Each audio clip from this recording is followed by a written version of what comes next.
Why did she still stand so straight when no one was watching? Private First Class Sophia Chun adjusted the edge of her patrol cap, the sun stabbing down across the California sky, burning through the haze that hung over Camp Pendleton. Trucks rumbled in endless rhythm, boots hit pavement in perfect cadence, radios crackled with static authority. But at the gate, the world narrowed to one figure, small, still, steady. Most Marines dreaded this post. 12 hours of monotony greeting drivers who barely glanced up. But to Sophia, the gate was more than a checkpoint. It was a line, thin, invisible, sacred. Her father, a retired sergeant, once told her, "Discipline is what you do when nobody salutes you." So she stood. "Next vehicle," she called, her voice clear despite the heat pressing on her throat. A pickup rolled forward, dust swirling around its tires. The driver, a corporal, handed over his ID with lazy fingers. Sophia scanned it, checked holograms, matched the picture, and returned it with crisp precision. "You're good to go, sir." He nodded absently, already rolling forward, leaving her alone again with the hum of engines and the bite of sun. She could hear the other Marines behind her, laughing about last night's bar crawl, trading jokes sharp enough to cut boredom in half. She didn't join in. She didn't even smile. Focus was its own armor. Hours passed. Sweat gathered under her collar, tracing salt lines down her spine. She wanted water. She wanted shade. But she didn't move. Every second she told herself someone could be watching, someone could test the perimeter. If she broke posture for comfort, she'd break trust. And trust, she'd learned, wasn't given. It was built grain by grain, like the sand under her boots. The day dragged, the rhythm mechanical check, scan, nod, repeat. But then something shifted. At the far end of the queue, a black SUV approached. Its tinted windows flashed under sunlight like obsidian. The idle chatter around her died instantly. The corporal who'd been joking minutes earlier straightened, shoulders locked. Even the air seemed to tighten. Sophia's heartbeat steadied, not faster, just sharper. Instinct recognized gravity before thought did. The SUV rolled closer. When it stopped, the driver's window slid down, smooth and silent, revealing a man in his 40s, square jaw, steel gray eyes, ribbons that caught the light like small suns. The name on his ID card read Commander Blake Torres. The name hit her like static. Everyone knew it. Decorated Navy SEAL. Rumors said he'd led missions that never made the news, saved teams from deserts and oceans alike. Some said he hadn't smiled in years.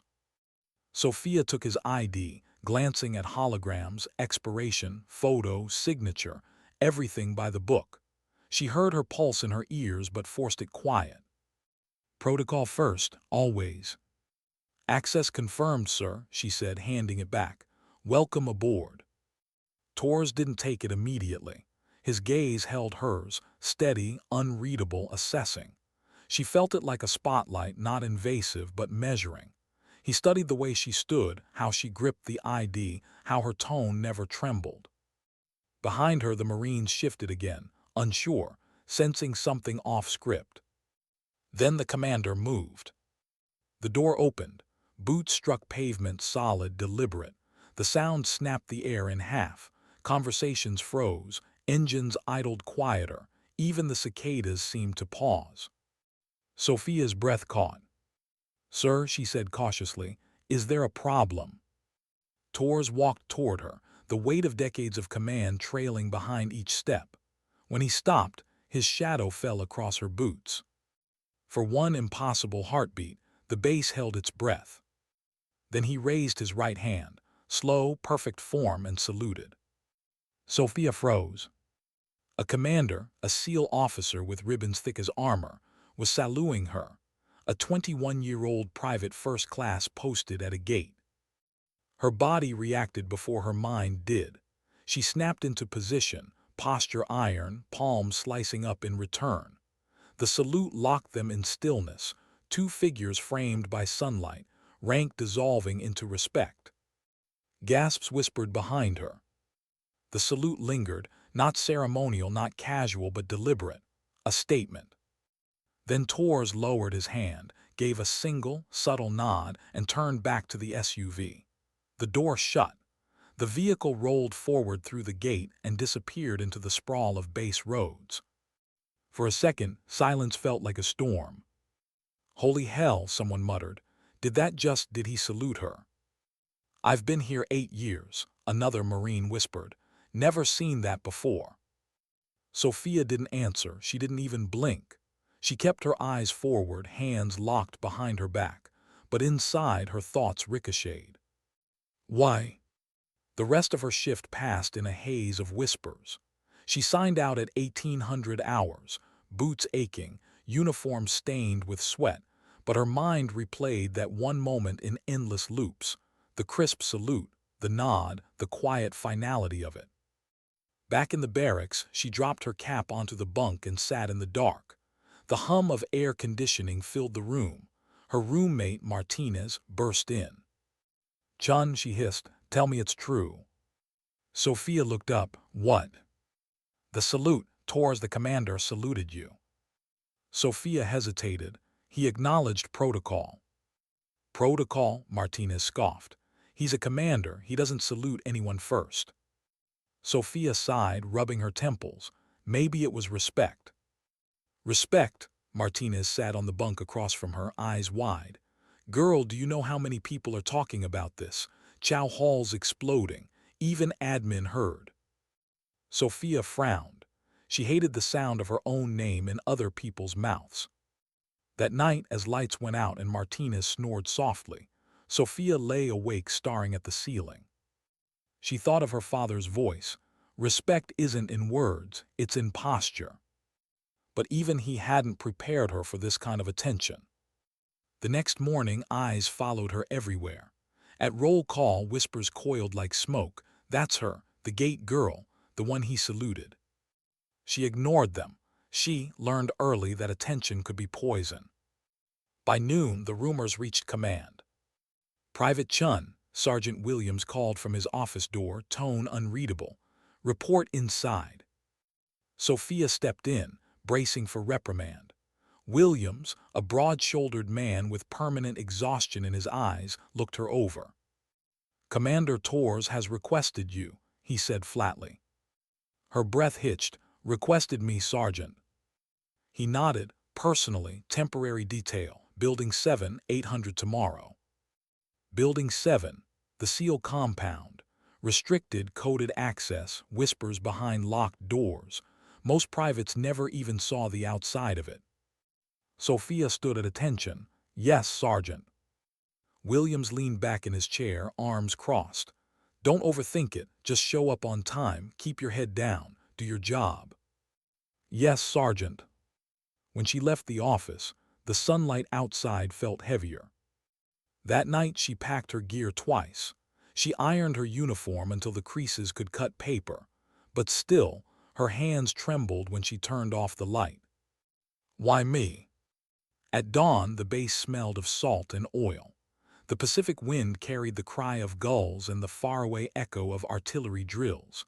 Sophia marched toward Building 7, each step measured. Inside, the world changed. Fluorescent lights hummed.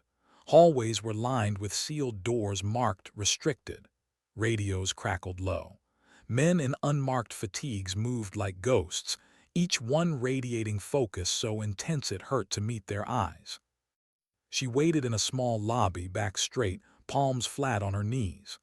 The clock ticked slow, dragging each second into eternity. Then a voice, "Private Chun." A lieutenant stood in the doorway. She rose instantly. "This way." He led her into an office that smelled faintly of coffee and metal polish. At the far end, Commander Tors stood behind a desk, posture perfect, expression unreadable. "Sir," Sophia said, saluting. He returned it with a nod, at ease. She relaxed slightly, though her heartbeat didn't. "Do you know why you're here?" he asked. "No, sir." Tors studied her like a chess piece he'd chosen carefully. "I watched you yesterday.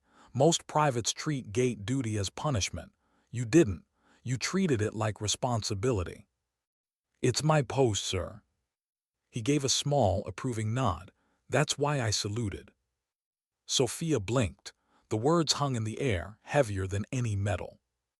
Respect, he said quietly, isn't given by rank. It's earned in how you carry yourself when no one's watching. For a second she couldn't speak. Then she managed, "Thank you, sir." Torres leaned forward, elbows on the desk. "But a salute is just the beginning. I want to see if that discipline at the gate carries into harder places. You'll assist my staff, classified operations, internal logistics. Nothing glamorous, everything precise. Mistakes here cost lives. Understood?" "Yes, sir." "Good, dismissed." Sophia saluted, turned, and left, the door clicking shut behind her. In the corridor she exhaled slowly. The air tasted like ozone. Later in the barracks, Martinez grabbed her sleeve. "So?" Sophia simply said, "I start tomorrow." "Building 7. Building 7. Martinez stared. "Girl, you're either blessed or doomed." Sophia almost smiled. Maybe both. That night before sleep took her, she thought again of the salute, the shock on everyone's faces, the stillness in the air. And she realized something. That moment wasn't about her. It was about what she represented. The unseen, the unheard, the disciplined ones who stand their posts when the world doesn't care. For the first time, she felt the weight of what that meant. She closed her eyes. Tomorrow, the real test would begin. Why was everyone watching her like she didn't belong? The first morning inside Building 7 felt heavier than combat gear. The walls were gray, the air sterile, and the people silent. Every man and woman moving through the corridors had a purpose sharp enough to cut glass. Radios hissed with coded chatter. Files changed hands without words. Sophia kept her steps measured, eyes forward, shoulders square. Her boots made the only sound she allowed herself to notice. A staff sergeant pointed her toward a desk near the operations wing. "This'll be your post," he said without looking up. "You'll log briefings, manage file transfers, and relay updates as ordered. Nothing leaves this room unless it's authorized. Understood?" "Yes, Sergeant." He nodded once, already lost in a phone call. Sophia sat. The desk was bare, just a monitor, a stack of forms, and a clock ticking with unnerving precision. She took a slow breath, steadying herself. The day began with motion all around her. Officers strode past in quick bursts of conversation. Mission boards flickered with call signs and locations blurred by redacted codes. It was a hum of controlled chaos. No one greeted her. No one even looked her way. That she could handle. She worked through the first set of reports, eyes moving carefully over every digit. Her father's voice echoed in memory. "Attention to detail is how you keep men alive." By midday, she'd memorized half the protocols without being told. When someone dropped a file beside her with the instruction, "Send this through chain 2, she didn't ask what chain 2 was. She found it, quietly, efficiently. Still, the stares came. A few seconds too long, the subtle kind that said you don't belong here. In the break room, she poured coffee under fluorescent light, while two senior corporals whispered near the doorway. "She's the gate girl, right?" one said. "Yeah, the one," the commander saluted. No way he meant it, probably a test. "Then why's she here?" "Guess we'll find out when she messes up." Sophia pretended she didn't hear. She just sipped her coffee back straight. She was used to being underestimated. It had been the background noise of her entire career. That afternoon, Commander Torres passed through the operations corridor. Conversations snapped silent. Even footsteps seemed to wait for permission to resume. When he reached her desk, Sophia stood immediately. "At ease," he said, not slowing down. But as he passed, his eyes flicked toward her monitor, a fraction of a glance that somehow carried approval. She didn't smile, she didn't move, but something in her chest settled. The next few days blurred together, Long hours, too little rest, and an invisible test woven into every task. She double-checked everything she touched. A wrong time code here, a missing signature there, she caught them all. By the fifth day, she understood the rhythm of the place. Each officer was a gear in a vast unseen machine, every movement feeding something larger. Late one evening, after most of the office had cleared out, Sophia stayed behind to finish logging a set of encrypted transmissions. The hum of the fluorescent lights pressed against her skull.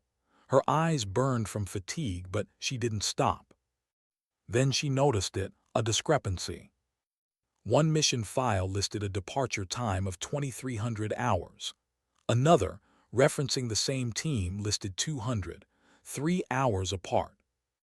It could have been a typo, but in this building, typos had weight. She stared at the clock, 21:48. If she ignored it, she could go back to the barracks, sleep, blend in. If she flagged it and she was wrong, she'd look like she was overstepping. Her father's voice again. Responsibility doesn't care about comfort. Sophia rose and walked straight to the commander's office. The door was closed. A faint light glowed beneath it. She hesitated, knocked once. Enter. Tor stood behind his desk, studying a satellite map glowing on his monitor. When he looked up, his eyes caught hers like a weight. "Sir," she said, stepping forward, file in hand. "There's an inconsistency in mission data. I believe there's a timing conflict between the Alpha and Delta briefs." Tors took the file. He scanned it, silent. "You caught this yourself?" "Yes, sir." He looked back at her, face unreadable. Then, for the first time, the corner of his mouth curved. Barely, but it was there. "Good eye." Sophia blinked. "Thank you, sir." He closed the file and nodded once. "You did the right thing. Go get some rest." She saluted, turned, and left, but her mind was racing. The next morning, people were talking again. "You hear about last night?" a corporal whispered. "Somebody caught a critical data error before an op went live." "Yeah, heard it was her. The gate girl." "Apparently." Sophia walked past them without a word. By week's end, whispers had become murmurs, some mocking, some impressed. Her roommate Martinez showed her a meme on her phone, an edited photo of her standing at the gate, captioned "Saluted by SEALs guarding the nation's entrance exam." Sophia groaned, "This is ridiculous." Martinez laughed, "Welcome to fame, soldier." But fame wasn't what it felt like. It felt like exposure, like being a single red mark on a clean sheet. 2 days later, Sergeant Williams called her in again. "You've been on Commander Tor's detail for a week now," he said, voice low. "Listen carefully, Private. You're walking a fine line. The commander clearly sees something in you. The rest of this base, they don't like it." Sophia's stomach tightened. "What should I do, Sergeant?" He leaned forward, eyes serious. "Do your job, do it better than anyone else. That's the only way through." She nodded slowly. "Yes, Sergeant." In Building 7, the tension was almost physical now. Conversations quieted when she entered. She could feel unspoken challenges in the air, but she met them all the same way, professional, precise, composed. If they expected her to flinch, they'd wait a long time. Days turned into a rhythm. She logged reports, delivered memos, updated databases. Her posture became legend in that hallway, spine straight as a rifle barrel.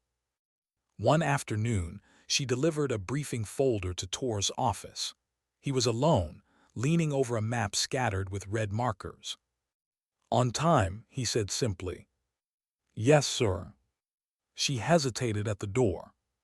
"Sir, may I ask something?" Tors looked up. "Go ahead." "Why me?" she asked quietly. He regarded her for a long moment before setting the folder aside. "Because discipline is rare," he said. "Anyone can shine when the stakes are high, but only a few stand tall when no one's watching. You did." Her throat tightened. "Don't waste it," he added. Sophia nodded. then turned to leave, but his words followed her out, heavy and grounding. That night she sat at her bunk long after lights out, notebook open in her lap. On the first blank page, she wrote the words, "Discipline is rare." Over the next weeks the pattern repeated. Torres never raised his voice, never praised twice, but every task he gave her grew more intricate, each one a hidden test. One morning she noticed a flight manifest missing a name. She double-checked, verified, corrected. Later, a supply request came through with mismatched code numbers. She traced the error, logged it, fixed it. No one saw, no one thanked her. But Torres noticed. One evening, as she worked late, he appeared beside her desk. "You know why these small things matter?" he asked. She looked up. "Because small mistakes lead to bigger ones, sir." He shook his head slightly. "Because lives ride on them. A mistyped coordinate is just ink on a page. It's a helicopter landing in the wrong valley." His voice was calm, but beneath it there was fury. Controlled, cold, born of experience. "Discipline in the details," he said softly, "is discipline in battle."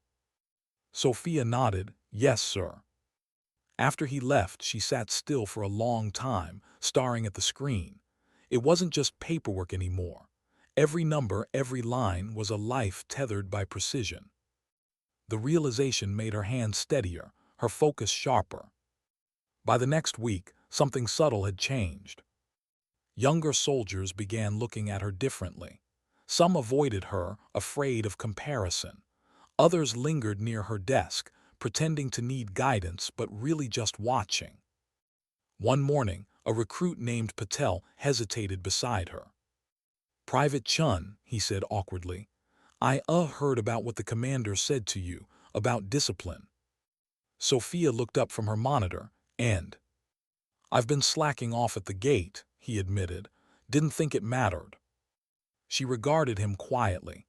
"Then start today. Discipline is cumulative. It builds over time." He nodded, eyes firming with resolve. "Thank you, ma'am." She smiled faintly. "Don't thank me, just stand tall." He left, and for the first time, Sophia felt something unexpected. Responsibility not just upward but outward. That afternoon she returned to the gate for a delivery run. The same wind, the same road, the same hum of engines. But now Marines at post stood a little straighter, their salutes crisper. She didn't need to ask why. Respect, she realized, didn't echo through orders. It rippled through example. As she drove back toward Building 7, the sun dropped low, painting the base in gold. She thought of her first day, the fear, the silence, the doubt. And how a single, unexpected salute had cracked something open. Not pride, not fame. Purpose. She smiled softly just once, before putting the truck back in gear. What she didn't know, what none of them knew yet, was that the test wasn't over. It was only moving closer. Why did silence feel heavier in this building than gunfire ever could? By the third month in Building 7, Sophia Chun had learned that quiet wasn't peace, it was pressure. It was the kind of stillness that meant people were holding their breath before something changed.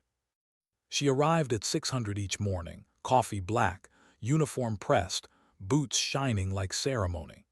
The corridors smelled faintly of jet fuel and ink. Every door she passed concealed something she wasn't cleared to know, and she never asked. But lately the rhythm had shifted. The officers walked faster, files moved thicker, conversations dropped lower when she entered the room. Something was happening. She didn't need to be told. The building pulsed with it. That morning when she took her seat, the usual stack of documents had already been waiting. A sticky note was attached, written in Tor's sharp handwriting. "Eyes only, verify everything twice." Sophia read it twice before touching the papers. It wasn't fear she felt, it was the weight of trust. Each report was a fragment of a larger operation, an overseas extraction, though the specifics were redacted. She read through logistics, air clearance schedules, fuel authorizations. To anyone else it looked routine. But to her, the pattern was off. Two aircraft were listed with identical tail numbers. Impossible. She checked again. Same serial, same crew assignment, but two different departure windows. Someone had duplicated an asset tag. A small clerical error, perhaps, but in military ops, small was a lie. Her stomach tightened. She picked up the phone. Private Chun requesting verification on transport documentation. Not now, came the rushed reply from the logistics office. Everything's moving fast today. Just file it. She hesitated, then hung up. The office buzzed louder than usual, radios spitting static, feet echoing down the hall. She could have looked away, done what was safe, but the words came back to her, Tor's calm voice. A mistyped coordinate isn't ink on a page. It's a helicopter landing in the wrong valley. She grabbed the file and rose. Tor's door was closed. She knocked once. Enter. He looked up from his desk, eyes rimmed with exhaustion. Private. Sir, I found an inconsistency in the transport roster, she said, handing the papers over. Duplicate tail numbers for two separate departure schedules. He scanned the sheets, his jaw tightened. Who cleared these? Captain Hayes, sir. Tors nodded slowly, then pressed a button on his phone. Get Hayes in here, now. Within a minute, a man entered, mid-30s, confident, the kind of officer who smiled without warmth. Sir. Tors lifted the sheets. Explain this. Hayes's smile faltered. That's just a copy-paste issue, Commander. The system duplicates tags sometimes. Logistics already confirmed. Tors looked up. Did you confirm personally? I didn't need to. It's routine. Tor's gaze hardened. Routine kills, Captain. The room went still. Sophia stood silent, hands clasped behind her back, watching the exchange. Tors dropped the papers onto the desk. You'll recheck every transport, manifest yourself before 1800 hours. Dismissed. Hayes left, expression tight. When the door closed, Tors looked at Sophia. You saw it because you were looking. Yes, sir. Good, he said. Keep looking. He didn't smile, but there was something in his eyes, respect sharpened by necessity. The following week bled into long hours. Missions rotated in and out, encrypted names replacing others, files marked complete before she could even memorize them. And yet through it all, she noticed something unspoken, distrust brewing among the ranks. She overheard it in the hallways. She's got the commander's ear, someone muttered. Yeah, until she messes up. She's just a gate girl in the wrong room. Sophia ignored it, but inside it stung. Still she worked. Late one night, she stayed long after everyone else had gone. The hum of servers filled the air, the glow of her monitor casting pale light across her face. Her eyelids burned, but she couldn't stop checking each line. That's when she heard footsteps. Tors emerged from his office, sleeves rolled up, fatigue shadowing his face. You're still here, he said quietly. Yes, sir, finishing the data logs. He leaned against the edge of her desk. You ever wonder why I keep giving you these files? I assume you expect them done right, sir. He gave a faint smirk. That's part of it. The other part, you see things most don't. You don't assume the system's right just because it's written down. She paused. Was there a time the system failed you, sir? For a moment, something flickered behind his eyes. Pain, maybe, or memory. He looked past her into the dark corner of the room. There was a mission, years ago, Afghanistan. A single wrong digit in the grid coordinates. Two teams ended up miles apart. By the time we realized, one of them was gone. Sophia swallowed. I'm sorry, sir. He shook his head. I was the one who typed the coordinates. Silence hung between them. That's when I learned, he continued softly, discipline isn't about rules, it's about care. The kind that costs you sleep. Sophia's voice was low. Yes, sir. He straightened. Get some rest, Private. Tomorrow's heavy. Yes, sir. When he left, she sat still, heart heavy in her chest. It wasn't pity she felt. It was understanding. Tors wasn't just testing her. He was trying to pass something on, something built on loss. The next day, the pressure doubled. Schedules shifted every hour. Helicopters prepped along the tarmac. Whatever mission Building 7 was orchestrating, it was close. Sophia handled the flow as best she could, messages, authorizations, supply lists. But amid the rush, she caught a fragment of conversation outside her office. Tors is pushing too hard. He's lost perspective. Then why's he trusting that Private? What's her clearance even for? She didn't recognize the voices, but the words landed. That afternoon she was summoned. Tor's tone was clipped. We're running a simulation for Operation Jade Reef. You'll coordinate the support desk. No errors, understood? Yes, sir. She took her position at the comm station, hands steady. The exercise simulated a full extraction, digital tracking, logistics flow, radio dispatch. Nothing real, but everything serious. As data streamed in, she noticed lag on one channel. The system duplicated an outgoing signal, sending conflicting coordinates to two separate units. She froze. The supervisor beside her barked, "Ignore it, it's a test feed." But she knew better. She could see the error spreading through the feed, a ripple that in real life could cost men their lives. Without permission, she reached across and killed the secondary output manually. The room went silent. "Private, what the hell are you doing?" She ignored the shout. "Sir," she called toward Tor's end of the room, the secondary feed was replicating live coordinates. If this were real, it would have misrouted Unit Bravo. Tors turned slowly. "You confirmed before acting?" "Yes, sir." He held her gaze for a moment that stretched too long. Then he nodded once. "Correct call." The others exchanged looks. Some rolled eyes, others frowned. But Tors said nothing else, and the exercise continued. Later, when the room cleared, he found her again. "You trust your instincts," he said. "That's good, but make sure they're earned." "I will, sir." He studied her, expression unreadable. "You remind me of someone, a young lieutenant I trained once. He thought discipline was chains until he realized it was armor." Sophia smiled faintly. "I think I'm starting to understand that." He nodded. "Good, because the real world doesn't simulate, and sooner than you think you'll face something that doesn't give you time to double-check." His words lodged deep, prophetic almost. That night back in the barracks, Martinez noticed her silence. "You look haunted," she said. Sophia stared at the ceiling. "Do you ever feel like you're standing on the edge of something you can't see?"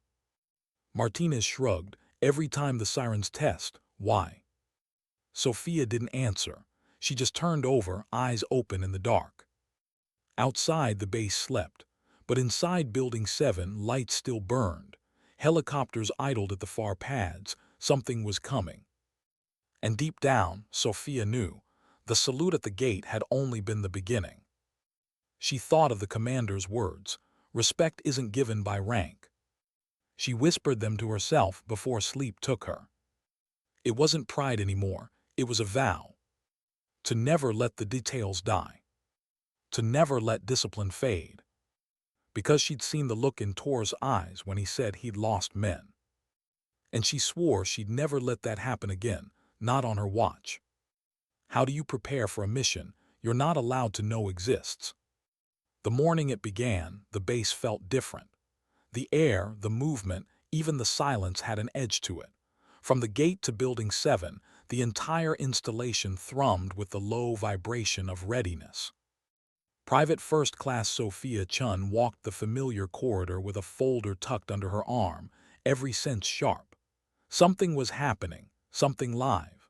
For weeks she'd seen the signs: increased security sweeps, classified briefings that doubled in length, the subtle exhaustion in Commander Tor's face. Now it was no longer hidden. At 700 hours, a briefing was called. Half the operations wing gathered around the main table. Large monitors flickered with satellite imagery. Tor stood at the head, posture rigid, eyes cold.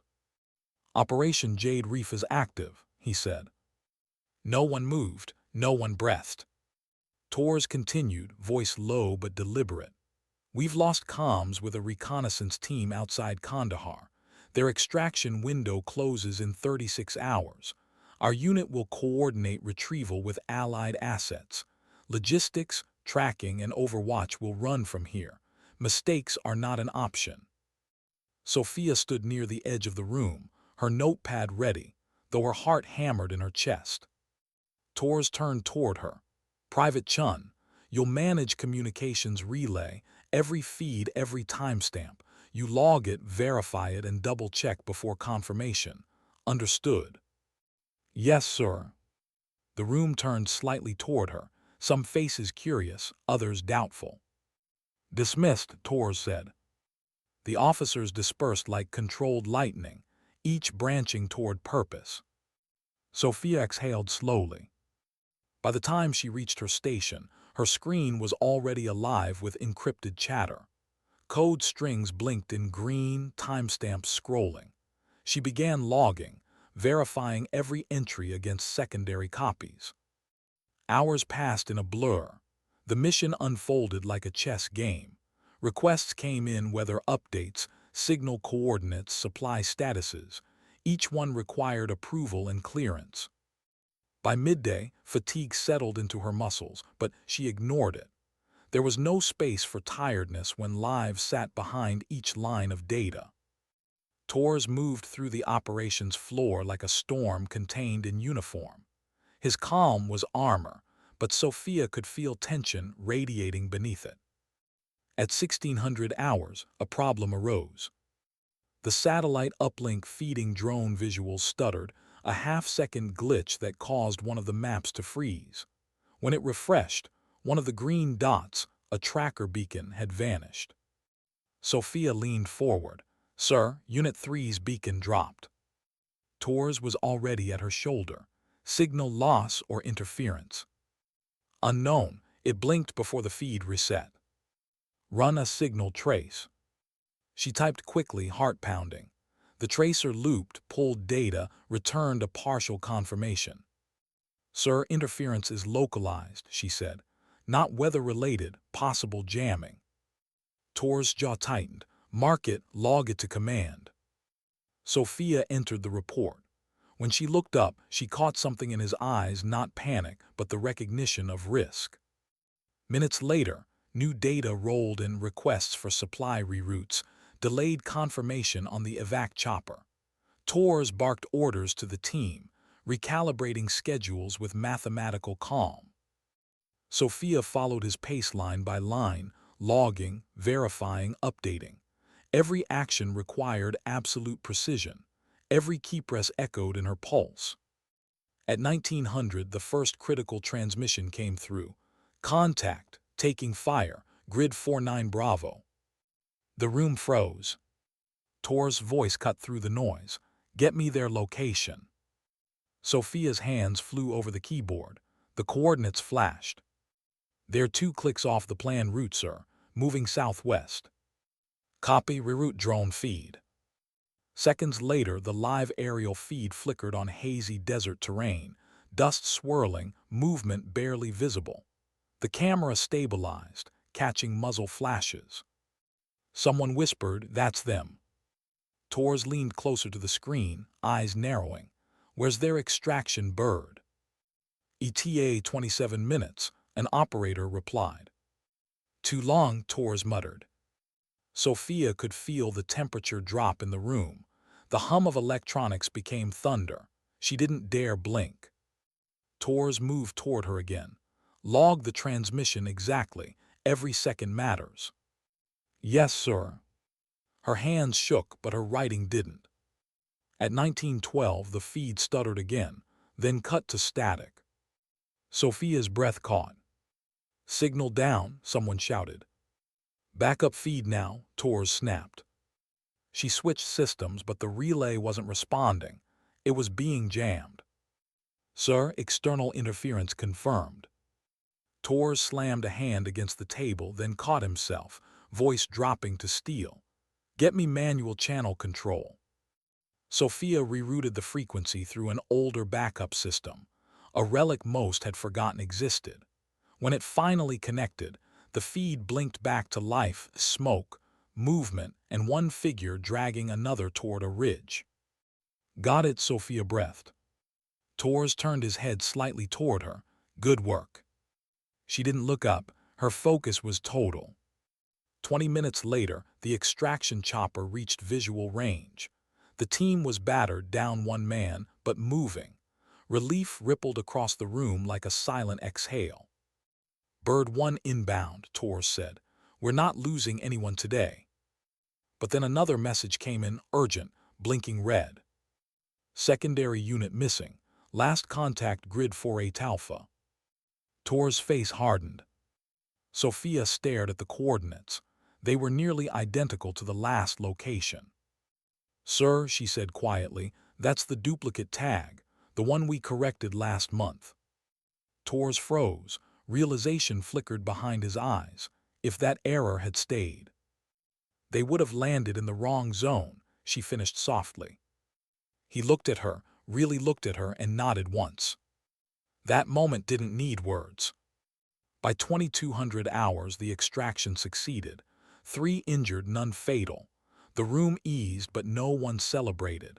They just sat there, breathing in the quiet that follows survival. Torres walked over to Sophia's desk. Good work today, he said quietly. Thank you, sir. You saved lives. Sophia blinked, unsure how to respond. I just did my job. That's the point, he said. Doing your job when the world shakes. He turned, leaving her with the hum of screens and a heartbeat that still hadn't slowed. Later that night, she stepped outside for air. The base was calm again, the horizon stained orange by the setting sun. Helicopters stood in silhouette against the dusk. She inhaled deeply, the salt wind stinging her lungs. For the first time, she understood what the commander meant about the details, how a number on a page could breathe or bleed. She thought of the salute that had started it all, the moment that had once embarrassed her. Now, it felt like something else entirely, a beginning of accountability. She wasn't the same soldier who'd stood at the gate. She crossed a threshold, invisible but irreversible. When she returned to her quarters, Martinez was waiting, arms crossed. You look like you aged 5 years. Sophia smiled faintly. Maybe I did. Martinez tilted her head. You okay? Sophia sat on her bunk. Yeah, just learning what discipline really means. And what's that? It's not about standing straight, she said softly. It's about staying straight when it matters most. Martinez stared at her for a long moment, then nodded. You sound like Torres. Sophia almost laughed. Maybe he's rubbing off. They both fell silent. The hum of the barracks lights filled the room. Outside, the sea wind carried the faint echo of helicopters returning home. Sophia lay back, staring at the ceiling, feeling both proud and haunted. She helped bring people back alive. But part of her wondered, for every mission that ended right, how many hadn't. That thought wouldn't leave. And deep down, she knew Torres carried that number, every day. She thought of his confession, the wrong coordinates, the lost team. That's why he'd chosen her, not for ambition, not for potential. For care. Because she treated even gate duty like it mattered. And now it did. The next morning, Building 7 was calm again. Files closed, screens dark, but something had changed in the air, a quiet respect, subtle but real. People greeted her now. Nods replaced whispers. Even Captain Hayes stopped by her desk, awkward and brief. Good work yesterday, he muttered. Thank you, sir, she replied evenly. Torres passed by later, saying nothing, but giving her a single, acknowledging look, the same unspoken language that had started with a salute. As she turned back to her monitor, She caught her reflection in the screen, tired eyes, steady posture, the faintest trace of a smile. Not pride. Peace. And maybe that was what discipline really built. Not applause, not fame, but quiet peace earned one decision at a time. Still, that peace was fragile. Because by evening, a new transmission arrived.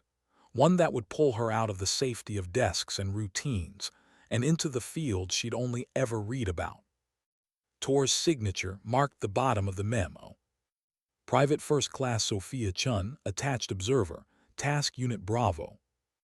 She read it twice, then once more slower. The next phase had begun. What does a soldier do when the quiet they trained in is replaced by chaos? Sophia stared at the orders again, as if the words might rearrange themselves into something safer. Attached Observer, Task Unit Bravo. It wasn't a desk assignment, it was Building 7. It was the field. She sat on her bunk, hands still, eyes wide open though her mind refused to process it. Martinez leaned against the doorframe, holding 2 paper cups of coffee. "You're kidding," she said when Sophia showed her the memo. "I wish I was." "You're going into the field, you." Sophia gave a thin smile. "That's what it says." Martinez shook her head. "I mean, you've earned trust, yeah, but field assignments, that's different." "I know. Does Torres know what he's doing?" Sophia paused. "He always does." But even as she said it, her stomach tightened. That evening she stood outside the airfield where Task Unit Bravo was preparing. The sky was bruised purple with dusk. Engines hummed. Soldiers moved like ghosts through fading light. Commander Torres approached, his shadow stretching across the tarmac. "You read the brief?" "Yes, sir." "You're there as an observer, not an operator," he said. "You'll assist with comms, monitor systems, and record data on unit coordination. Nothing else." "Yes, sir." He studied her face, perhaps sensing the conflict beneath her calm. "You're not here because you're fearless, Private. You're here because you're disciplined. Remember the difference." Sophia nodded, chest tight. "Understood." He handed her a small laminated tag. "Your clearance, keep it close." As he turned to leave, she found herself asking, "Sir, why me?" Torres paused. "Because every mission needs at least one person who remembers what still matters when things fall apart." He didn't wait for her reply. The flight left before sunrise. Inside the transport, the air was thick with fuel and silence.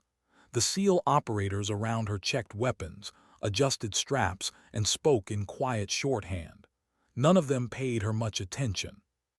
Sophia sat rigid, headset tight, notebook secured to her thigh. She wasn't supposed to speak unless spoken to. That was fine. She didn't trust her voice anyway. When the aircraft dropped below the clouds, desert replaced everything else. Vast, endless, empty. She stared out through the narrow window, a canvas of tan and red, heat shimmer dancing like ghosts. By the time they landed, sweat had soaked her undershirt. The forward outpost was smaller than she'd imagined. Concrete walls, antennas, dust swirling like ash. The smell of metal and sand hit her instantly. Captain Hayes, the same man who'd once dismissed her as the gate girl, was there to receive them. He raised an eyebrow when he saw her. "You've got to be kidding me." "Attached observer," she said simply, handing him the paperwork. He looked it over, then sighed. "Fine, don't get in the way." "I won't." "See that you don't." For the next 48 hours, Sophia stayed mostly in the command shelter, a narrow room lit by the dull glow of screens. Her task was clear: maintain logs, record timing sequences, verify transmission entries. The same meticulous rhythm she'd learned in Building 7, just layered over the pulse of real danger. But the difference was sound. Out here, data wasn't abstract. It was tethered to explosions, radio shouts, footsteps outside the wire. Every beep on her screen meant someone's heartbeat somewhere else. The first night she couldn't sleep. The desert wind scraped against the tent walls like sandpaper. Somewhere in the distance, a flare went up, silent but visible. She lay still, remembering Tor's voice. Discipline is what you do when no one's watching. But out here, everyone was watching or dying. The second day, she sat at the console monitoring radio frequencies when a new signal broke through. Static, then a voice.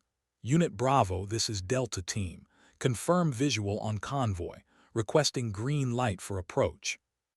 Sophia logged the time, the channel, the call sign. Hayes moved to her side, issuing approval through his headset. Copy that, Delta. Green light, proceed. The transmission clicked off. Then came another, faint, almost overlapping. Bravo, this is Delta 3, we're en route. Coordinates. The line cut out. Sophia frowned. Sir, Delta 3 signal is split, 2 channels overlapping. Hayes waved her off. Probably echo interference, ignore it. She hesitated. The tone of the second voice didn't sound like an echo, it sounded like distance. She checked the log again. 2 identical call signs but slightly different grid markers. Sir, she tried again, one of these units might have drifted off the main path. Private, stay in your lane, Hayes snapped. We're running live ops, don't jam the comms. Sophia bit her tongue, forced herself still. But her hands were already moving, quietly cross-referencing the coordinates. A few seconds later, she saw it. The second signal wasn't just a stray echo, it was a separate transmission, 3 kilometers east. She whispered under her breath, they're split. Hayes glanced over, irritated. What? Sir, they're not together. One element's gone off the route. He frowned, moving closer. Show me. She pointed to the screen. 2 separate GPS tags, same unit ID. That's not interference. Hayes cursed under his breath. Get me Tors on the relay. Sophia watched as he barked into the radio, relaying coordinates back to Building 7. Minutes later, the reply came through, Tor's voice, calm but razor-sharp. Confirm East Unit. Hold current course. Bravo 1 rerouting. Good catch, Chun. Sophia froze. The commander's voice had cut through static like a lifeline. Hayes glanced at her, begrudging respect flickering in his eyes. For the next half hour, she watched as the correction went live. Teams converging, signals aligning, the situation stabilizing. No one said it out loud, but everyone knew. If that split had gone unnoticed, they would have lost men.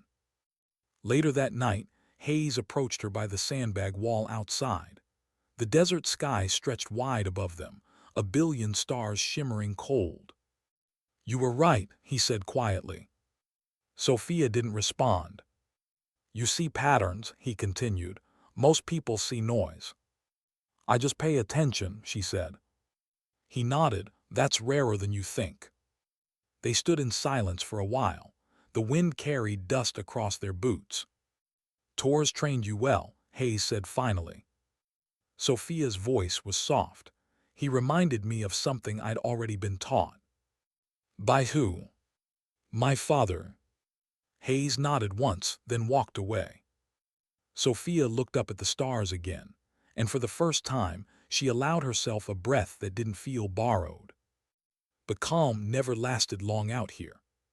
The next morning, chaos returned, sudden and brutal. An explosion thundered in the distance, shaking the ground beneath her feet. Sirens wailed. Voices shouted across the camp. Contact perimeter south. Sophia ran toward the command post, headset half secured. The radio erupted with overlapping calls. Delta Team pinned, requesting support. Bravo 3 repositioning. Copy, smoke deployed. Sophia sat at the console, hands trembling but precise. Sir, she called, I'm getting interference again on Channel 5. Hayes yelled over the noise, reroute, manual override. She switched frequencies, patching through to the active channel. Through static, a voice came strained, urgent. We're taking fire, can't see them. Then nothing. Signal lost, she shouted. Hayes slammed a fist on the table. Try the backup relay. I already did. Outside, another explosion rumbled. Sophia's eyes darted across the monitors, all feeds down except one. A thermal image, faint but visible. She froze. Sir, I've got movement. One friendly, dragging another toward cover. Hayes leaned in. Which grid? 49 Bravo. He turned toward the operators. Send support now. Sophia stayed glued to the screen, watching the heat signatures flicker. One of them stopped moving. The other kept pulling. Her throat tightened. This wasn't a simulation. It wasn't data. It was life unraveling in real time. And all she could do was watch. Minutes stretched into eternity. Then a new blip appeared on the map. Reinforcements arriving. The fight shifted. The heat signatures regrouped. Relief broke through the static in her chest. Support reached them, Hayes said, exhaling. Sophia didn't move.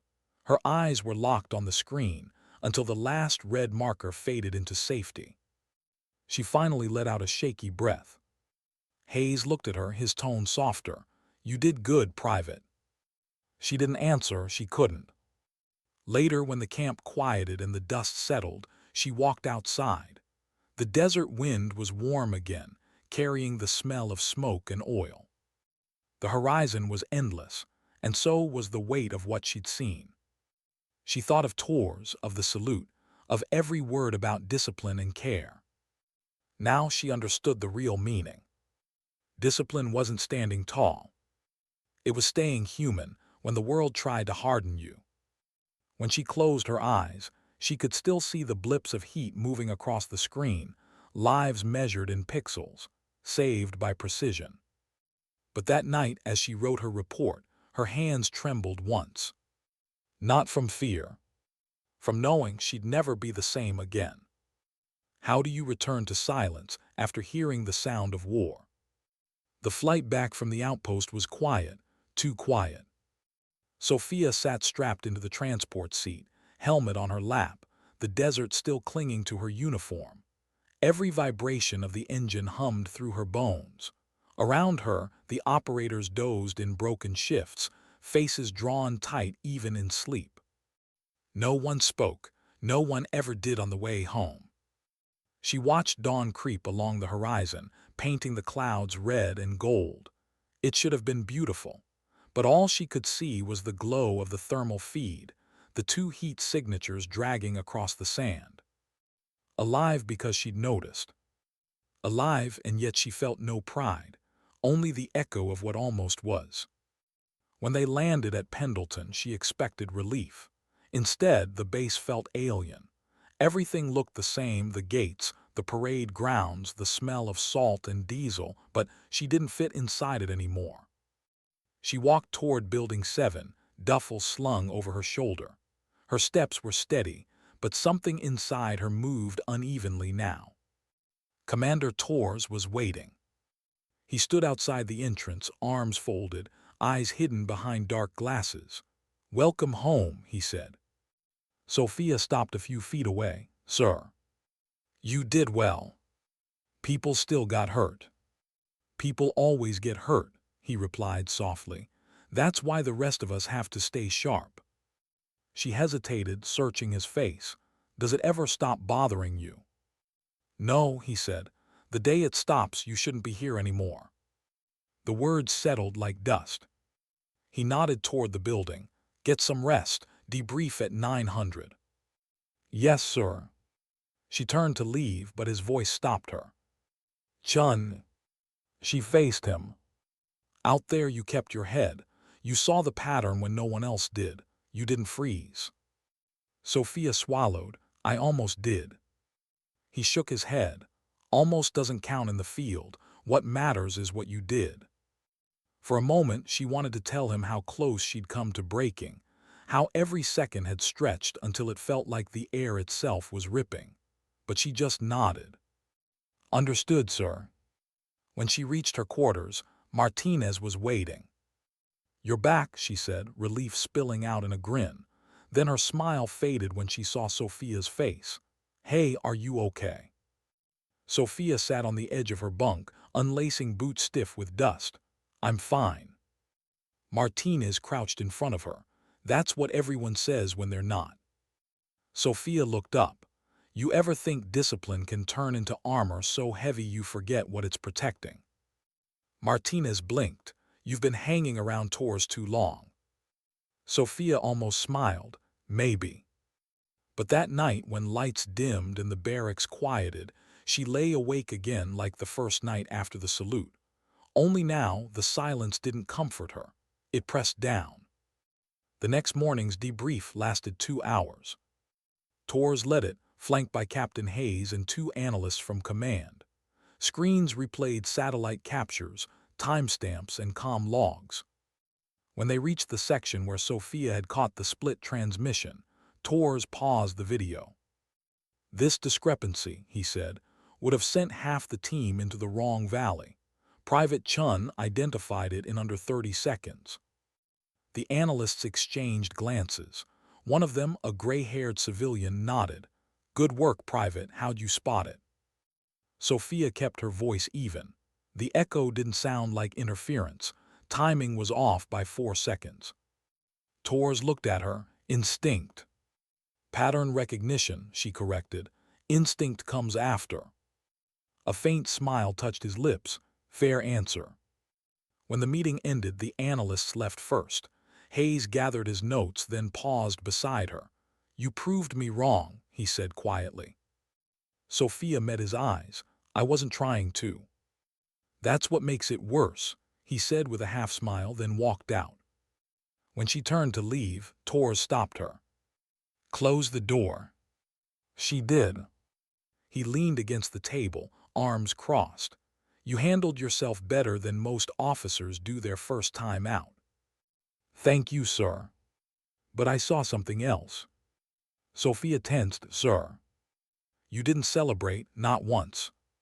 She hesitated. "Should I have?" "No," he said, "but you should understand why. The field changes you, makes you question whether discipline is strength or denial." He studied her for a long moment. "Don't let the questioning hollow you out." She nodded slowly. "I'll try." "Don't try," he said. "Just keep showing up."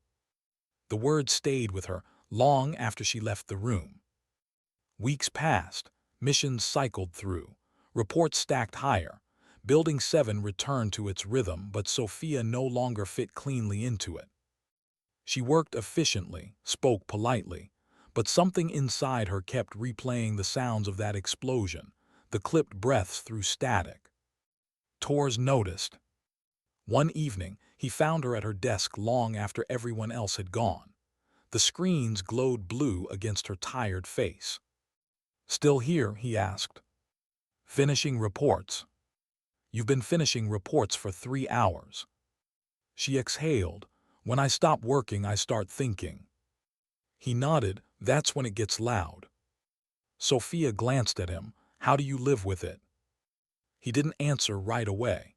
He moved to the window, looking out at the dark base lights. "You don't," he said finally. "You just learn to make peace with the noise." They stood in silence. The hum of computers filled the space between words. Then Tours said, almost to himself, "I lost a man once because I trusted the wrong data.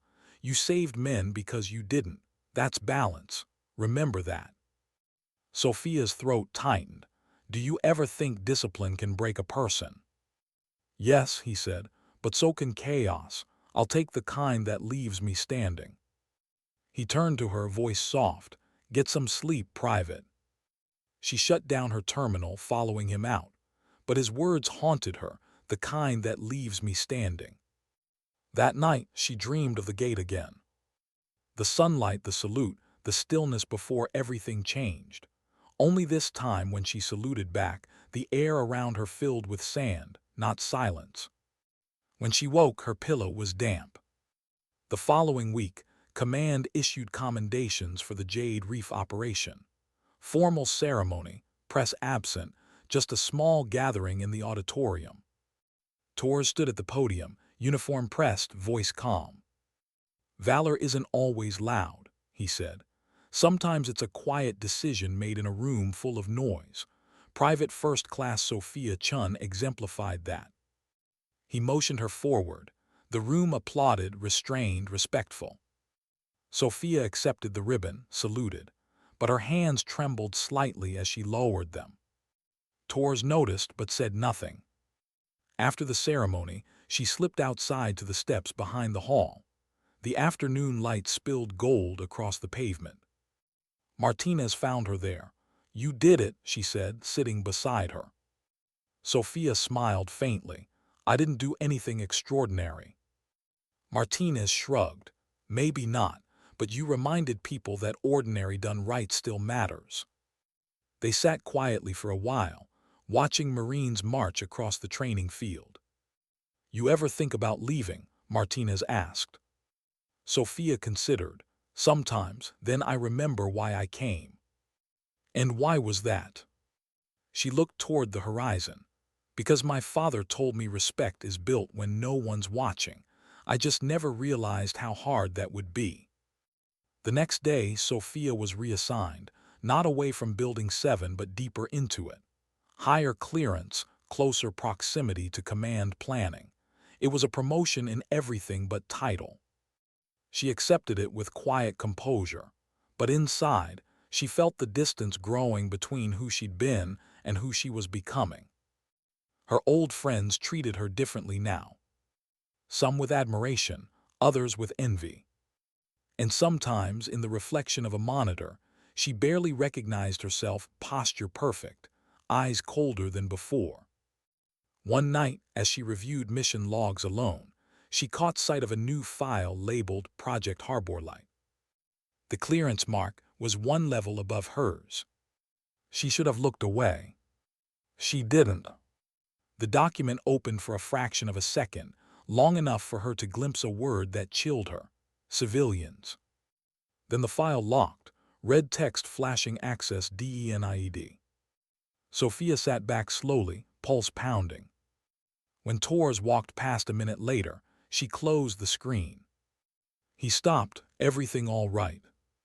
"Yes, sir." He studied her face. "You saw something you shouldn't have, didn't you?" Sophia froze. "No, sir."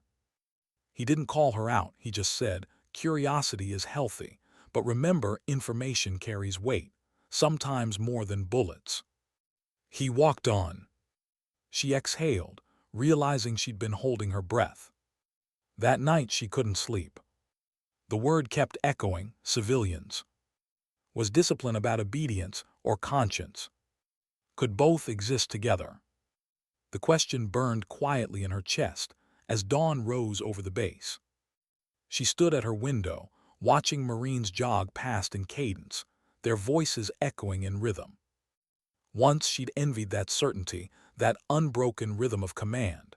Now she wasn't sure she wanted it anymore. Her reflection in the glass looked steady, but she felt the cracks forming underneath.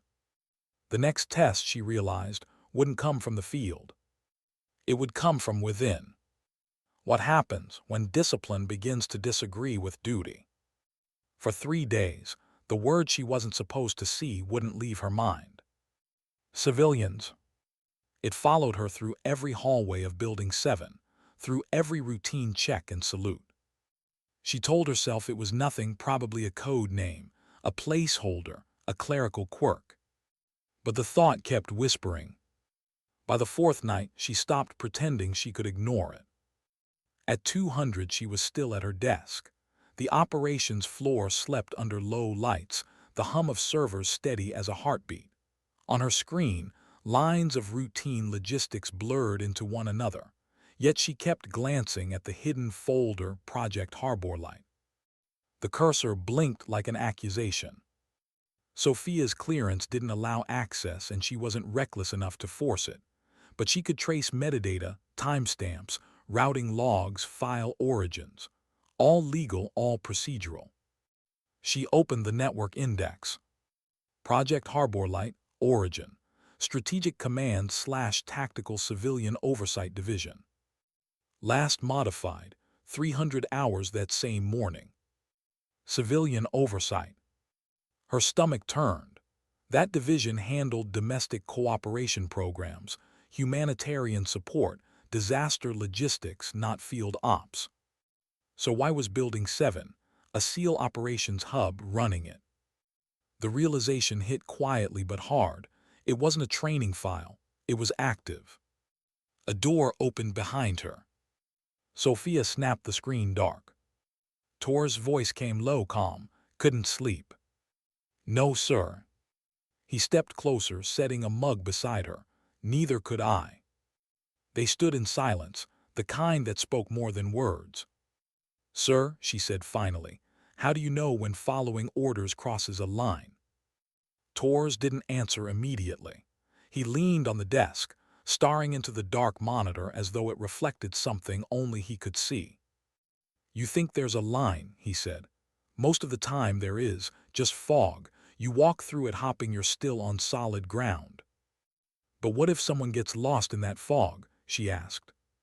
He met her eyes. Then someone else holds the light. He turned to leave. Sophia's voice stopped him. Sir, what's harbor light? He paused just for a second. Then he said quietly, something you don't need to carry. And he walked away. The next morning, tension pulsed through the building like current. Meetings behind closed doors, radios muted, schedules abruptly rewritten.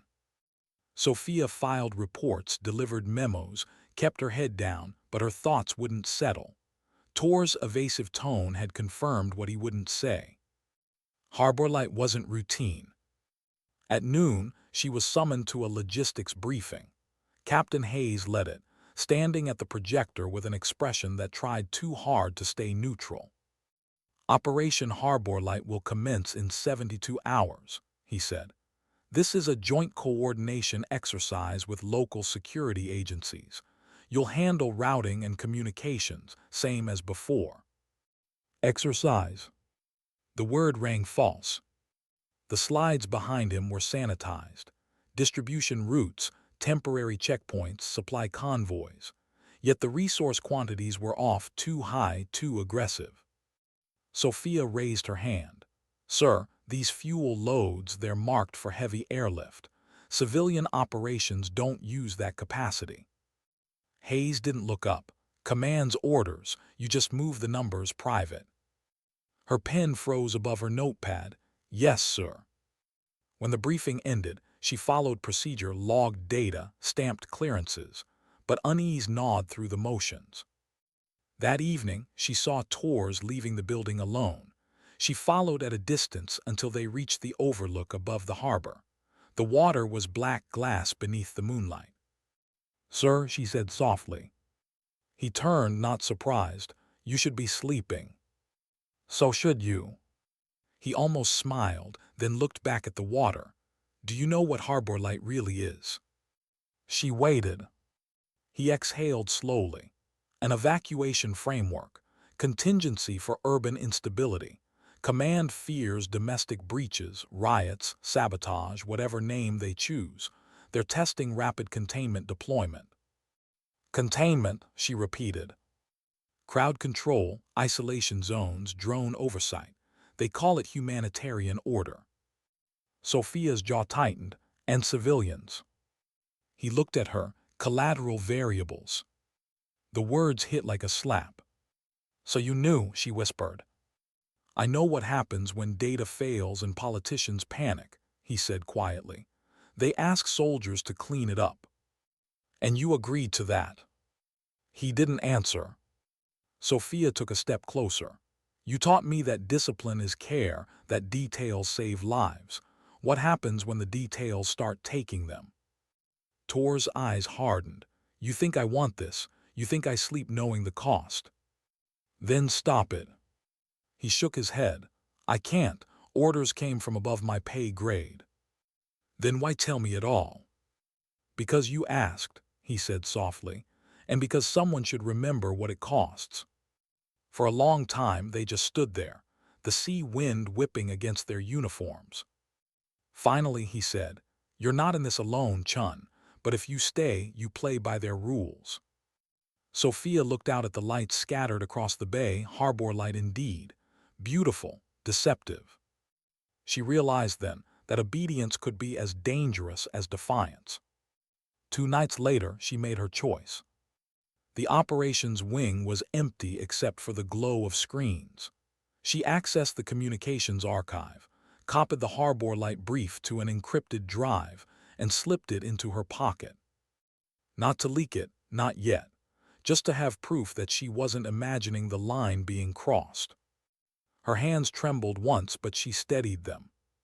She told herself this wasn't betrayal, it was accountability. At 4:30, footsteps echoed behind her. Tors. He didn't speak at first. His gaze went straight to the drive in her hand. You know that's a court-martial, he said. Sophia forced herself to meet his eyes. So was falsifying data. You taught me that. His expression was unreadable. You think exposing this will fix it? I think truth still matters. He stepped closer. And I think you're brave but reckless. Maybe, but you were the one who saluted me for standing tall when no one watched. That hit him, she saw it. Tors exhaled, tension draining from his shoulders. You've already decided, haven't you? Yes, sir. He nodded slowly. Then promise me one thing, whatever you do with that, make sure it saves more than it destroys. I will. He gave a faint, broken smile. Then I was right about you. He turned to leave but paused at the door. You'll need a head start. Cameras loop for 90 seconds after shift change. Sophia's chest tightened. You're helping me. Protecting you, he said, that's different. And then he was gone. She slipped out before dawn. The base looked the same as always, gates, flags, formations forming in the distance. Yet she felt invisible moving through it. Each step carried the weight of decision. At the perimeter checkpoint, she paused. The same gate she'd once guarded, the same sun climbing over the ocean. She remembered the day the commander had saluted her, how shocked everyone had been. Back then it had felt like validation. Now it felt like prophecy. Sometimes respect isn't about rank. Sometimes it's about conscience. She boarded a transport to San Diego, the small drive pressed against her palm. The city lights glimmered ahead, Harbor Light in its truest form. She didn't know what she would do next. Only that doing nothing would betray everything she'd learned. That night in a cheap motel near the port, she plugged the drive into her laptop. The files opened: maps, protocols, contingency orders. The final line chilled her. Civilian unrest predicted.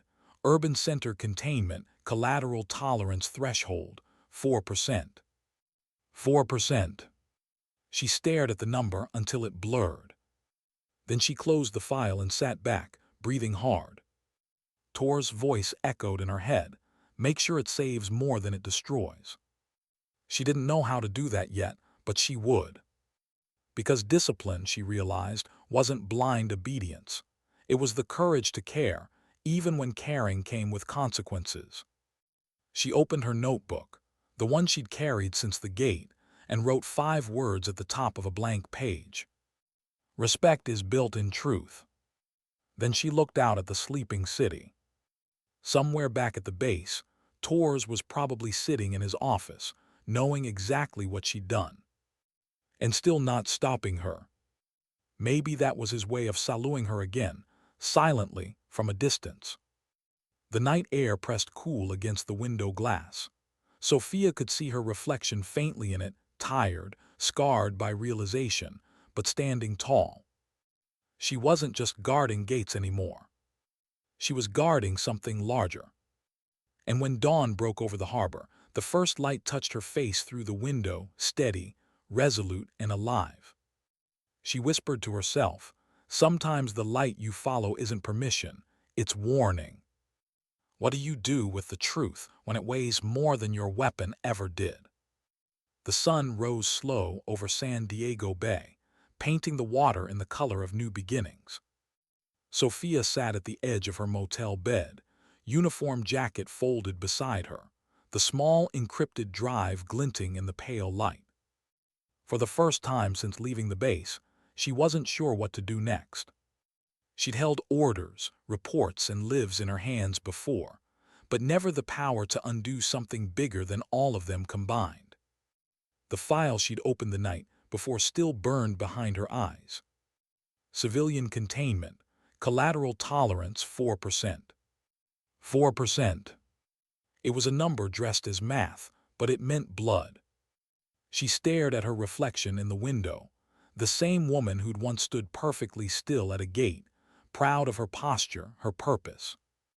Now she looked older, sharper, maybe more dangerous. The knock on the door came softly. Sophia froze. She reached for her sidearm, then stopped. The silhouette outside was calm, familiar. She opened the door. Commander Blake Torres stood there, no uniform, just plain clothes and tired eyes. For a heartbeat, neither spoke. The world outside moved, cars, voices, seagulls, but in that room time stalled. "How did you find me?" she asked finally. "I train the people who guard the people who think they can hide," he said quietly, stepping inside. Sophia didn't smile. "Are you here to arrest me?" "No." "Then why?"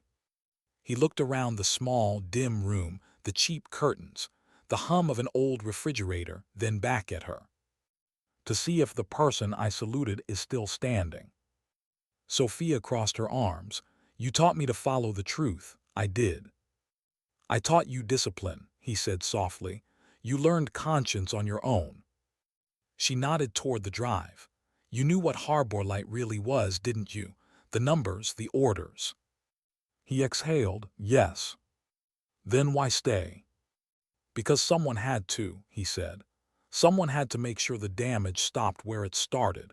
Command wanted blind obedience. I gave them precision instead, and you gave them accountability." Sophia studied him. "You're trying to protect me." "I'm trying to protect the idea of us," he replied. "The kind of soldiers who don't confuse silence for loyalty." He sat on the edge of the bed, shoulders heavy. "They'll come for the data, you know that." "I know. And for you." Sophia hesitated. "I'm not planning to run." He almost smiled. "Good, running isn't in your nature." She sat across from him, the drive between them like a loaded weapon. "What would you do?" she asked. "Nothing." "Nothing." He nodded. "Because once you pull this thread, the fabric tears in ways you can't control. Command collapses, careers end, people panic. Maybe you save some, but you'll destroy others who never had a choice." "So we do nothing," she said bitterly. "No," he said, "we do something quieter." Torres leaned forward. "Systems don't change because you expose them. They change when someone inside refuses to repeat the mistakes." Sophia frowned. "You're saying bury it." "I'm saying remember it," he said. "Carry it into every choice you make from now on. Make sure the next harbor light never happens, because you're the one guarding the gate this time." Silence filled the room. Sophia looked down at the small silver drive. It seemed so fragile, a piece of metal containing ghosts. Then she understood. The mission was no longer about data, or exposure, or even orders. It was about preservation of dignity, of principle, of the thin line between obedience and humanity. She reached for the drive, held it between her fingers. "What happens if they find out you helped me?" Torres shrugged. "They won't, and if they do, I'll salute you again on my way out." For the first time in days, Sophia laughed, a small, broken sound, but real. He stood, placing his hand on her shoulder. "You did the right thing, Chun. You reminded me what it's supposed to mean." What means?" "Service." She looked up at him. "Do you regret it?" "The salute," he asked. "Never." When he left, the room felt emptier, but lighter too. Sophia walked to the window, watching him disappear into the flow of morning traffic. For a long time, she stayed there, thinking. Then she turned to the table, pulled her lighter from her pocket and flicked it open. The flame danced in her eyes. She held the drive over it for a moment, the metal warming, then melting, then falling silent in a soft hiss of smoke. No one would ever read Harbor Light again. But she would remember every line. Back at Camp Pendleton, whispers followed like shadows. Some said Torres had been reassigned. Others said he'd resigned. No one asked Sophia. She returned to duty quietly, stationed again at the gate for the first time in months. Same sun, same road, same duty. But everything inside her was different. A car rolled forward. The driver, a young private, handed over his ID, nervous under her gaze. Sophia scanned it, returned it with a small nod. "You're good to go." The young Marine saluted, awkward, unsure. Sophia returned it perfectly, smile faint but steady. Behind her, someone whispered, "That's her, the commander's salute girl." She didn't correct them, because that story wasn't really about her anymore. It was about everyone who learned that respect isn't rank. It's how you stand when the world stops watching. That evening, she walked alone along the harbor path. The wind carried the faint echo of training cadences and distant gulls. She paused where the sea met the fence line, the same place she and Torres had once talked.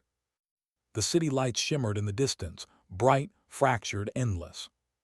She whispered softly, "Harbor Light." It no longer meant fear. It meant memory. Every soldier leaves a piece of themselves behind, on paper, in dust, in silence. Hers would stay here, woven into the unseen discipline of those who watched her and learned. Months passed. Sophia never spoke publicly about what happened. She didn't need to. The quiet changes inside Building 7 spoke for her. Procedures shifted. Command logs required triple verification. Civilian oversight liaisons doubled.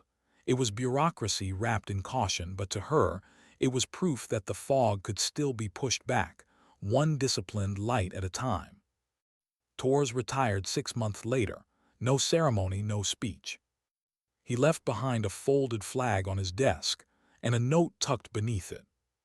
She found it one morning when she arrived early for shift. It read, "Respect is not obedience. It's endurance with purpose. Keep the gate steady." No signature, none needed. She folded the note carefully and slipped it into her uniform pocket. Then she went back to work. The sun climbed high, casting long shadows across the asphalt. The same kind of day as the one when it all began.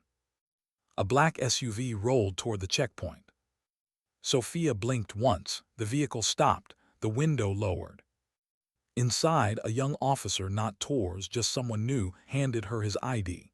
She checked it, protocol perfect. When she handed it back, the officer paused. "Private Chun, right?" "Yes, sir." "I heard stories," he said, "about you, about the commander." Sophia smiled faintly. "Stories grow faster than truth, sir." "Still," he said, "they say he saluted you." She looked him in the eye. "He did." "Why?" She considered, then said quietly, "Because sometimes dignity doesn't speak, it simply acts." The officer nodded slowly, saluted, and drove on. Sophia watched the car fade into the horizon. The road shimmered in the heat, the wind carried the sound of distant marching, and the world kept moving. She adjusted her cap against the light and stood tall, posture steady, eyes forward. The gate wasn't punishment. It was purpose. And she guarded it not just for the base, but for the unseen truth behind it. Because she'd learned the hardest lesson of all. That real honor isn't in medals or salutes. It's in the quiet strength to stand straight when no one claps. And that day, as sunlight broke full over the Pacific, Private First Class Sophia Chun, once invisible, once underestimated, smiled to herself. Some lights shine brightest at the gate.